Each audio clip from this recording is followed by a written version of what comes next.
2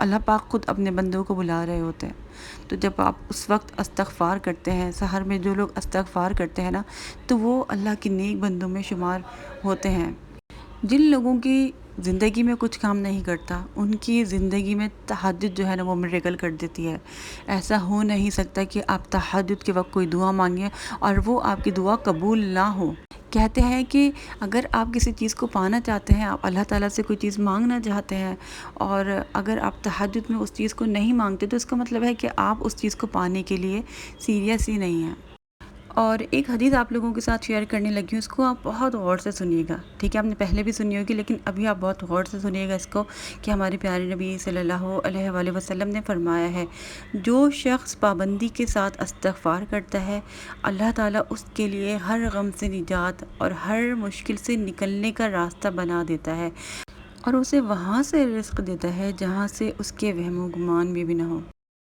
ہر غم سے آپ کو نجات مل جائے گی، ہر پریشانی، ہر دکھ تکلیف جو بھی ہے، آپ کو ڈپریشن ہے، انزائٹی ہے، آپ کی ہر تکلیف جو ہے نا استغفار سے دور ہو جائے گی، کسی بھی قسم کی ہے۔ اللہ تعالیٰ آپ کی پریشانی کو کیسے دور کریں گے آپ کو پتہ بھی نہیں چلے گا۔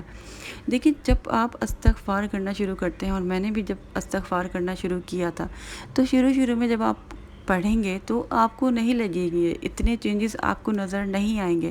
پھر آپ دیکھیں گے آہستہ آہستہ کہ آپ کے اندر ایک عجیب سا سکون سا آنا شروع ہو گیا ہے، آپ کی پریشانیاں ختم ہونے لگ گئی ہیں، اور پھر آپ کو لگے گا کہ واقعی میں اسے تو معجزے ہونے لگے ہیں، آپ کی دعائیں قبول ہونے لگ جائیں گی، آپ اللہ تعالیٰ کو جاننے لگ جائیں گے، آپ کو اویئرنیس ملے گی اپنے بارے میں۔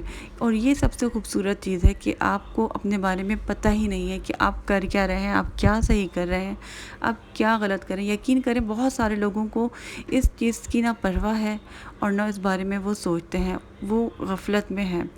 تو جب استغفار انسان کرتا ہے نا، تو سب سے پہلے تو اس کی اپنے گناہوں پر نظر پڑتی ہے۔ یہ تو بہت بڑی بات ہے کہ آپ کو پتہ چل جائے کہ آپ کیا غلط کر رہے ہیں، آپ کا ضمیر زندہ ہے نا، اور آپ غلط بھی کر رہے ہیں۔ انسان جو ہے نا وہ خطا کا پتلا ہے، ہم سے گناہ ہوتے رہتے ہیں، ایسا نہیں ہے کہ ہم گناہوں سے بچ پائیں گے، جتنا بھی کوشش کر لیں گناہ تو آپ سے ہوں گے ہی۔ لیکن اگر آپ کو پتہ چل جائے یہ بات کہ آپ کہاں پر غلط ہیں اور آپ اس سے بچنے کی کوشش کریں، تو یہ کتنی پیاری بات ہے۔ اور ایک چیز ہے کہ آپ غفلت میں ہے کہ ہاں میں گناہ تو کر رہا ہوں، لیکن آپ کو کوئی دکھ نہیں ہو رہا، پچھتاوا نہیں ہو رہا کہ میں ہاں بہت ٹائم ہے، استغفار کر لیں گے، توبہ کر لیں گے، اللہ تعالیٰ معاف کرنے والا ہے۔ لیکن آپ کو کیا پتہ کہ اگلی پل میں، اگلی گھڑی میں آپ ہوں یا نہ ہوں۔ تو یہ غفلت میں ہوتے ہیں لوگ، لیکن جو استغفار کر رہے ہیں نا، ان کو اللہ تعالیٰ کی طرف سے یہ جو ہے قیمتی تحفہ ملتا ہے بیداری کا۔ ان کو اپنے بارے میں پتہ چلتا ہے کہ میں کیا غلط کر رہا ہوں، میں کیا صحیح کر رہا ہوں۔ کوشش انسان کرتا ہے، پرفیکٹ کوئی بھی نہیں ہے، ہماری عبادتیں بھی ٹوٹی پھوٹی ہوتی ہیں، عبادتیں بھی شاید ہم صحیح نہیں کرتے، لیکن ہمیں اللہ تعالیٰ کی جو رحمت پر ہے یقین ہے، لیکن ہم کوشش تو کر رہے ہیں نا۔ تو دیکھیں، آپ تہجد پڑھیں اور ساتھ میں آپ استغفار بھی کریں، اتنا خوبصورت کمبینیشن ہے۔ اور تہجد میں استغفار کریں گے تو سونے پہ سہاگا ہو جائے گا، اور اللہ پاک بہت بہت زیادہ خوش ہوں گے، اور ہمارا جو مقصد ہے وہ اللہ تعالیٰ کو خوش کرنے کا ہونا چاہیے۔ استغفار کریں گے تو آپ کی زندگی میں بہت بہت زیادہ رحمتیں اور برکتیں آئیں گی، آپ کی جو رزق ہے اس میں بہت زیادہ برکت آئے گی، آپ کی بے اولادی جو ہوتی ہے وہ ختم ہو جائے گی، کیونکہ قرآن پاک میں اللہ پاک نے فرمایا ہے کہ استغفار کرو میں تمہیں اولاد دوں گا۔ تو جتنے بھی لوگ پریشان ہیں اولاد کے لیے، وہ استغفار کریں، تو استغفار سے برکتیں بہت زیادہ آتی ہیں آپ کی زندگی میں، آپ کی دعائیں بہت زیادہ قبول ہوتی ہیں، آپ کے رزق میں بہت زیادہ اضافہ ہوتا ہے۔ اور اس کے علاوہ آپ دیکھیں کہ آپ سورہ بقرہ پڑھیں، سورہ بقرہ کا پڑھنا جو ہے نا وہ باعث برکت ہے، تو اس سے گھر میں بہت زیادہ برکت آتی ہے۔ لیکن اس کے علاوہ جو اہم چیز ہے، اس سے کیا ہوتا ہے کہ جادو جنات جو ہوتا ہے نا، اور بری نظر ہوتی ہے، جو آپ کی زندگی میں رکاوٹیں چیزیں یہ بہت ڈال رہی ہوتی ہیں۔ میں نے دیکھا ہے کہ بہت ساری لڑکیاں ہوتی ہیں جن کی شادیاں نہیں ہو رہی ہوتی ہیں، ٹھیک ہے، تو ان کی راہ میں بھی رکاوٹیں ہوتی ہیں، بہت سارے لوگوں کی اولاد نہیں ہو رہی ہوتی، کیا ہوتا ہے کہ نظر بد ہوتی ہے، اور نظر بد تو بہت بری چیز ہے، اور یہ برحق ہے، ٹھیک ہے۔ ایک تو ہمیں پتہ بھی نہیں ہوتا کہ ہمیں نظر ہے، اس کے علاوہ لوگ جو ہے نا بہت زیادہ حسد کا شکار ہوتے ہیں، تو جیلسی کا شکار ہوتے ہیں، وہ کسی بھی چیز سے تعریف نہیں کرتے آج کل۔ ہمیں لگ رہا ہوتا ہے کہ کون جادو ٹونا کروائے گا، کس کے پاس اتنا ٹائم ہوتا ہے، اتنا کس کے پاس پیسہ ہوتا ہے، کیونکہ پیسہ دے کر ہی یہ کام ہوتا ہے، کوئی مفت میں نہیں کرتا۔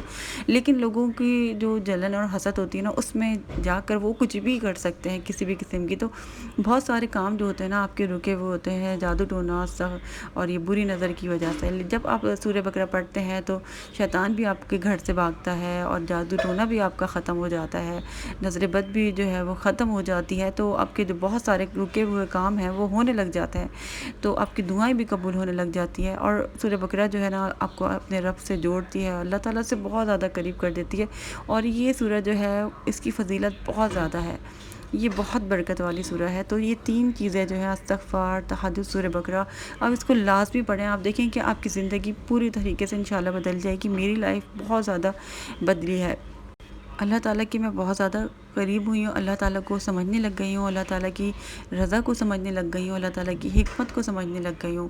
یہ سب سے بڑی چیزیں میرے ساتھ ہوئی ہیں۔ اس کے علاوہ جو زندگی میں چینجز ہیں وہ تو آتے ہی رہتے ہیں، اور زندگی میں ہماری دعائیں بھی قبول ہوتی ہیں، لیکن اپس اینڈ ڈاؤنس تو آتے رہیں گے، آزمائشیں بھی چلتی رہیں گی، لیکن ایک طریقے سے سکون بھی رہے گا، اطمینان بھی رہے گا کہ میں اللہ کا کلام پڑھ رہی ہوں، اللہ کے قریب ہوں۔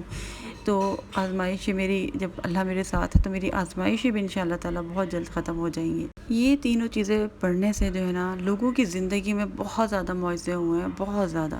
آپ بھی چاہتے ہیں کہ آپ کی زندگی میں معجزہ ہو تو آپ کو کوشش کرنی پڑے گی، ٹھیک ہے؟ تینوں چیزوں کو آپ اپنے روٹین میں شامل کر لیں، انشاءاللہ تعالیٰ ضرور معجزہ ہوگا۔